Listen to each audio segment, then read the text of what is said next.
എടുത്താൽ ഞാൻ ഈ നിയോജകമണ്ഡലത്തിൻ്റെ MLA ആകുന്ന അവസരത്തിൽ ഇവിടെ 3 പാലങ്ങൾ മാത്രമാണ് ഉണ്ടായിരുന്നത്. ഇന്ന് 16 പാലങ്ങളുടെ നിർമ്മാണം പൂർത്തിയാക്കിയിരിക്കുന്നു. 2 പാലങ്ങളുടെ നിർമ്മാണം പുരോഗമിച്ചുകൊണ്ടേയിരിക്കുന്നു. നിയോജകമണ്ഡലത്തിലെ 90% ഗ്രാമീണ റോഡുകളും ഇന്ന് ടാർ ചെയ്ത് യാത്രായോഗ്യമാക്കാൻ കഴിഞ്ഞിട്ടുണ്ട്.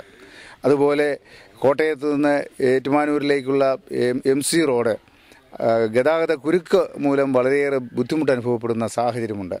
അതിന് സമാന്തരമായി കോട്ടയത്ത് നിന്ന് ബേക്കർ ജംഗ്ഷൻ മുതൽ മെഡിക്കൽ കോളേജ് വരെ ഒരു പാത വീതി കൂട്ടി നിർമ്മിക്കുന്നതിനുള്ള നിർദ്ദേശമുണ്ടായിരുന്നു. പക്ഷേ